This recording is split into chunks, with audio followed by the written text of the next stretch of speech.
스마트폰 속 수많은 연락처들, 카톡 친구는 몇백 명인데 정말 내 모든 걸 털어놓고 싶을 때 당신은 망설임 없이 전화를 걸 사람이 있나요? 사회에 첫 발을 내딛고 직장을 옮기고 환경이 바뀔 때마다 신기루처럼 사라져버린 관계들 앞에서 혹시 현타를 느낀 적은 없으신가요? 여기 평생에 걸쳐 수만 명의 사람을 만나온 한 사람이 있습니다. 그는 젊은 시절부터 늘 스스로에게 물었습니다. 이 사람이 진짜 믿을 만한 사람인가? 그리고 마침내 깨달았습니다. 말은 얼마든지 꾸밀 수 있어도 행동은 결코 거짓말을 못한다는 것을요. 오늘 이 영상은 당신이 더 이상 가짜 인연에 마음 다치지 않도록 든든한 기준점이 되어줄 겁니다. 앞으로도 이렇게 삶의 본질을 꿰뚫는 지혜를 놓치고 싶지 않으시다면 구독 버튼을 눌러주세요. 당신의 인생에서 가장 가치 있는 관계를 지켜내는 첫걸음이 될 것입니다. 사람은 누구나 말로 자신을 포장합니다. 우리는 모두 사회적인 가면을 쓰고 살아가죠. 처음 만나는 자리에서는 자신의 가장 좋은 모습을 보여주려 했습니다. 내가 얼마나 괜찮은 사람인지, 어떤 비전을 가졌는지, 얼마나 유능하고 따뜻한 사람인지, 화려한 언변과 그럴듯한 약속으로 자신을 근사하게 꾸밉니다. 마치 잘 만들어진 광고처럼 말이죠.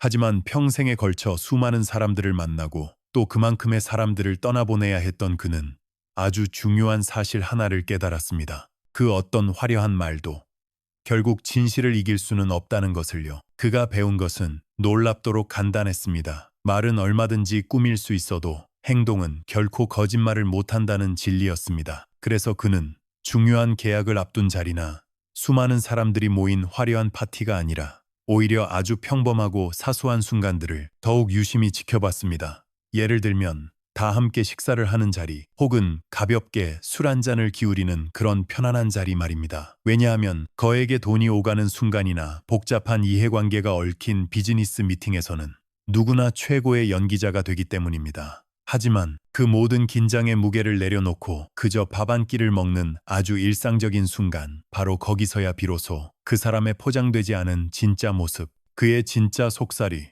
드러나기 시작합니다.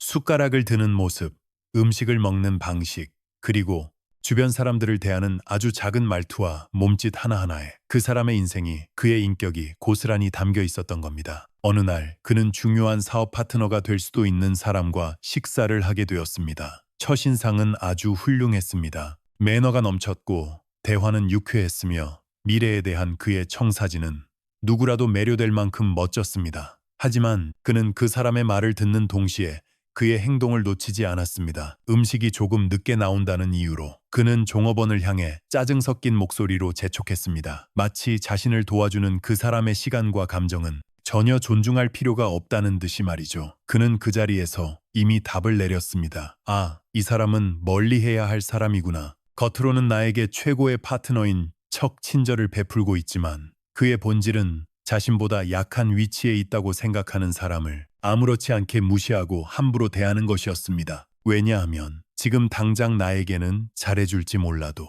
약자를 아무렇지 않게 무시하는 사람은 결국 자신의 이익을 위해서라면 그 칼날의 방향을 언제든 바꿀 수 있는 사람이기 때문입니다. 언젠가 내가 힘이 약해지거나 그에게 더 이상 쓸모가 없어지는 순간, 오늘 저 종업원을 대했던 그 태도는 정확히 나를 향하게 될 것이라는 사실을 그는 인생의 경험을 통해 이미 알고 있었던 겁니다. 우리 인생은 생각보다 짧습니다. 성공도 물론 중요하지만 더 중요한 것은 내 곁에 어떤 사람을 두느냐 하는 것입니다. 당신의 소중한 시간과 에너지를 당신을 불편하게 만드는 사람과 억지로 관계를 이어가는데 낭비하지 마세요. 그것은 마치 성공을 향해 달려가야 할 당신의 에너지를 밑 빠진 독에 붓는 것과 같은 어리석은 짓일 뿐입니다. 그 관계의 끝에는 깊은 상처와 허무함만이 남게 될 테니까요. 오랜 세월, 수많은 사람들을 겪어보니 비로소 알게 된 것이 있다고 합니다. 그것은 바로 진짜 자존감이 높은 사람은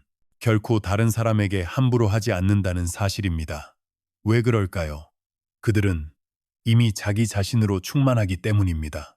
스스로를 깊이 존중하고 사랑하기에 굳이 다른 사람을 깎아내리면서까지 자신의 존재감을 증명할 필요가 없는 것이죠. 그들의 친절과 존중은 억지로 만들어낸 가면이 아니라 내면의 단단함에서 자연스럽게 흘러나오는 향기와도 같습니다. 반대로 자기 안에 깊은 열등감과 뒤틀린 마음을 가진 사람은 반드시 자신보다 약한 사람에게 그 상처를 쏟아냅니다. 그것이 그들이 세상을 향해 소리치는 유일한 방식이기 때문입니다. 그들의 무례함은 사실 강함의 표현이 아니라 자신의 약함과 불안을 감추기 위한 처절한 비명과도 같습니다. 그러니 그런 사람과는 거리를 두십시오.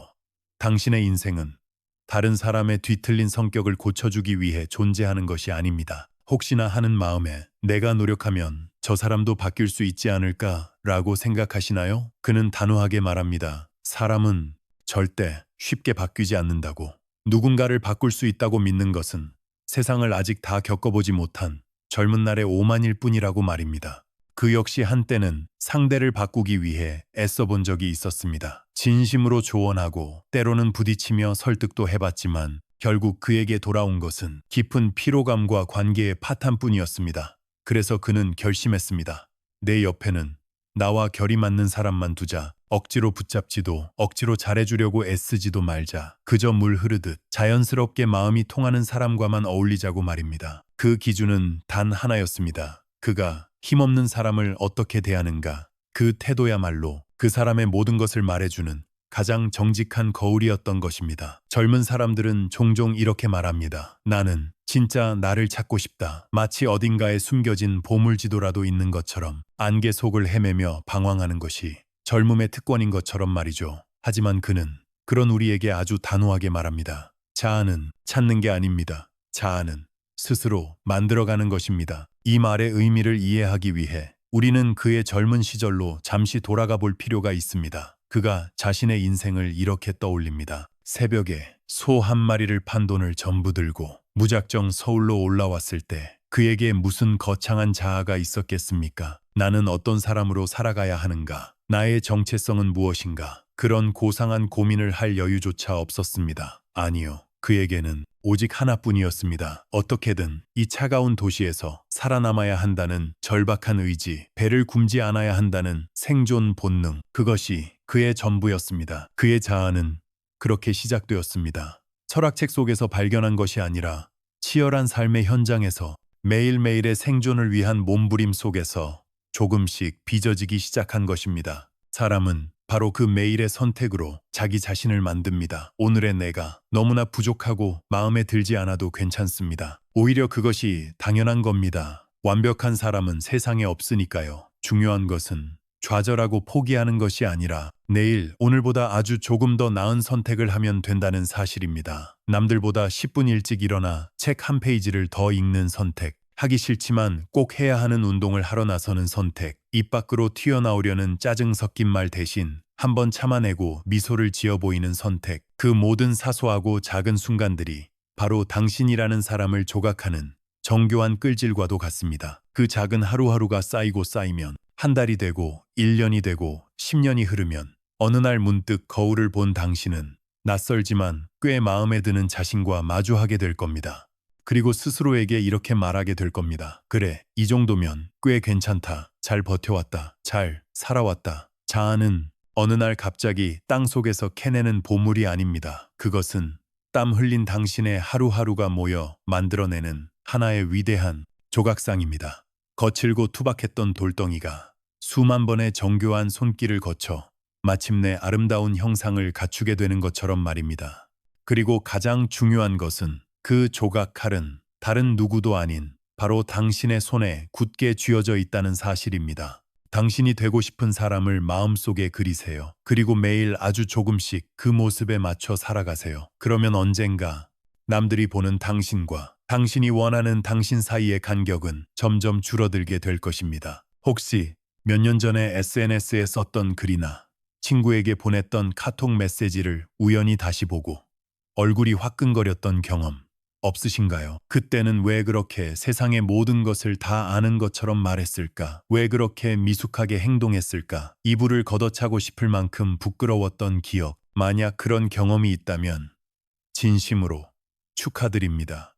그 부끄러움이야말로 당신이 멈춰있지 않고 잘 성장했다는 가장 확실한 증거이기 때문입니다. 과거의 내가 어리석고 미숙하게 느껴진다는 것은 그 시절의 나보다 지금의 내가 적어도 한 뼘은 더 커졌다는 뜻입니다. 세상을 보는 눈이 넓어졌고 사람을 이해하는 마음이 깊어졌다는 증거인 셈이죠. 진짜 문제는 부끄러움을 전혀 느끼지 못하는 사람입니다. 어제의 나와 오늘의 내가 똑같고 5년 전의 생각과 지금의 생각이 조금도 다르지 않다면 그는 앞으로 나아간 것이 아니라 그저 익숙한 자리에서 제자리 걸음을 하고 있었을 뿐입니다. 성장은 언제나 과거의 나를 부정하는 과정 속에서 이루어집니다. 어제의 어리석음을 깨닫고 오늘의 부족함을 인정할 때 비로소 내일의 성장으로 나아갈 수 있는 문이 열리는 것이죠. 그러니 부끄러움을 느끼십시오. 그 감정을 피하지 마세요. 과거의 나를 보며 마음껏 창피해 하십시오. 그 부끄러움 속에서 배우고 반성하십시오. 그것이 당신을 앞으로 나아가게 하는 가장 강력한 추진력이 되어줄 것입니다. 그게 바로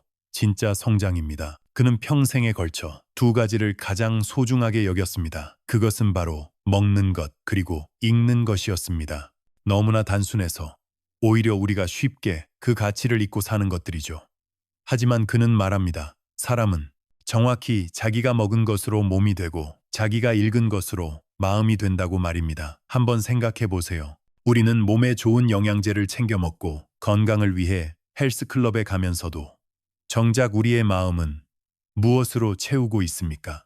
자극적인 뉴스, 의미 없는 가십, 남들과 비교하며 스스로를 갉아먹는 생각들로 마음의 허기를 채우고 있지는 않나요? 그에게 있어 밥은 단순히 배를 채우는 행위가 아니었습니다. 그것은 관계였고 마음이었으며 삶의 태도였습니다. 누구와 그리고 어떻게 먹느냐가 음식의 맛보다 훨씬 더 중요했습니다. 그가 가장 행복했던 순간을 떠올릴 때면 늘 좋은 친구들과 함께 웃으며 먹었던 밥상이 있었습니다. 그는 낚시를 좋아해서 직접 잡아온 싱싱한 생선을 손질해 친구들에게 대접하곤 했습니다. 친구들은 입을 모아 말했죠. 그 어떤 비싼 일식집보다 더 맛있다고 말입니다. 그게 정말 생선 맛 때문이었을까요? 아닐 겁니다. 음식의 맛에 서로를 아끼는 마음과 그 자리를 즐기는 유쾌한 분위기가 어우러져 세상 그 어디에서도 맛볼 수 없는 진짜 맛이 만들어졌던 것입니다. 몸이 밥으로 자란다면 마음은 책으로 자랍니다. 젊은 시절 그는 아무리 배가 고파도 책만큼은 손에서 놓지 않았습니다. 낡은 종이에서 나는 퀴퀴한 냄새, 희미한 잉크 냄새, 책장을 넘길 때마다 들려오는 그 바스락거리는 소리, 그 모든 것이 그의 좁았던 세상을 넓혀주고 그의 삶을 바꾸는 소중한 자산이 되었습니다. 책은 단순한 글자의 나열이 아닙니다. 그것은 수천 년에 걸쳐 쌓아 올린 인류의 지혜와 만나는 것이고 내가 겪어보지 못한 다른 사람의 인생을 가장 깊이 있게 여행하는 방법입니다. 세상을 보는 눈을 열어주고 내 안의 편견을 깨트려주는 가장 좋은 스승인 셈이죠. 몸을 키우는 밥, 그리고 마음을 키우는 책. 이 두 가지 기둥이 굳건하게 서 있을 때 비로소 인생 전체가 안정적으로 지탱될 수 있습니다. 둘 중 하나라도 무너지면 삶은 반드시 흔들리게 되어 있습니다. 우리는 세상을 살다 보면 정말 별의별 소리를 다 듣습니다. 나를 향한 따뜻한 칭찬도 듣지만 때로는 날카로운 칼날 같은 욕도 듣게 되죠. 특히 지금처럼 누구나 익명 뒤에 숨어 쉽게 말을 내뱉을 수 있는 시대에는 더욱 그렇습니다. 악플 때문에 수많은 사람들이 마음의 병을 얻고 심지어는 극단적인 선택을 하기도 합니다. 하지만 그는 우리에게 묻습니다. 중요한 건 그 욕이 나의 잘못을 드러내는 게 아니라 바로 욕을 한 그 사람의 수준을 적나라하게 보여준다는 사실이라고 말입니다. 한번 상상해 보세요.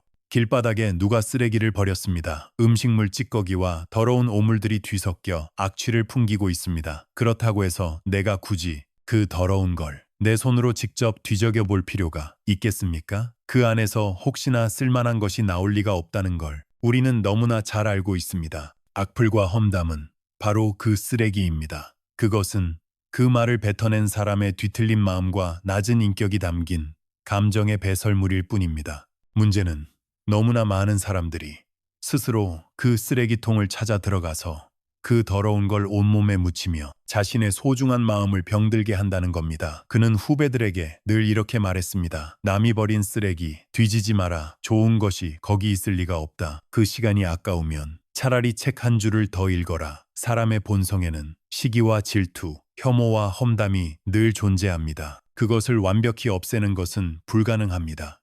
하지만 그것이 나의 세상을 지배하도록 내버려 두지 않는 것, 그것이야말로 온전히 우리의 몫입니다. 사람들은 자꾸만 행복을 저 멀리서 찾으려고 합니다. 더 큰 성공을 이루면, 더 많은 돈을 벌면, 더 높은 명예를 얻으면 그때야 비로소 행복해질 거라고 믿습니다. 마치 저 산 너머에 무지개가 있을 거라고 믿으며 평생을 달려가는 사람처럼 말이죠. 하지만 그가 살아보니 행복은 늘 그런 거창한 곳에 있지 않았습니다.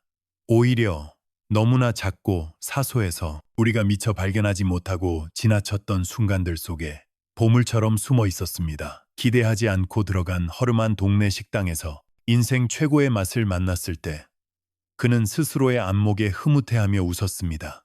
오랜만에 만난 친구들과 모여 특별할 것 없는 이야기를 나누며 그저 함께 밥을 먹고 깔깔거리며 웃을 때 그는 그 평범한 시간이 세상 가장 값진 행복이라는 걸 깨달았습니다. 행복은 언젠가 도달해야 할 목적지가 아닙니다. 행복은 지금 이 순간을 살아가는 당신의 태도입니다. 행복을 저 멀리서 찾으려고 하면 우리의 삶은 늘 부족하고 결핍된 상태로 남게 됩니다. 하지만 지금 내 곁에 있는 작은 순간들을 소중히 여기기 시작하면 우리의 삶은 어느새 감사와 충만함으로 가득 차게 될 겁니다. 그가 우리에게 남긴 가장 간단하고도 위대한 삶의 비밀은 바로 이것이었습니다. 잘 먹고, 잘 읽고, 그리고 잘 웃어라. 그 세 가지면 충분하다. 오늘 우리는 한 인생의 지혜를 통해 사람을 보는 기준과 삶을 살아가는 태도에 대해 깊이 생각해 보았습니다. 사람은 말이 아닌 행동으로 판단해야 한다는 것, 특히 힘없는 사람을 대하는 태도에 그 사람의 모든 것이 담겨 있다는 것을요. 인생은 누군가 찾아주는 것이 아니라 매일의 작은 선택으로 스스로 만들어가는 조각상과 같다는 사실도 배웠습니다. 그리고 행복은 저 멀리 있는 것이 아니라 아주 가까운 곳에 숨어 있다는 것도요. 오늘 이야기 중 당신의 마음에 가장 깊이 남은 문장은 무엇이었나요?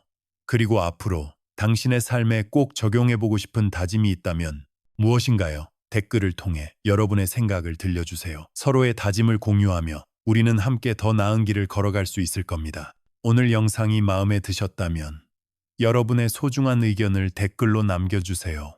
그리고 좋아요와 공유, 구독 버튼을 누르는 것도 잊지 마세요.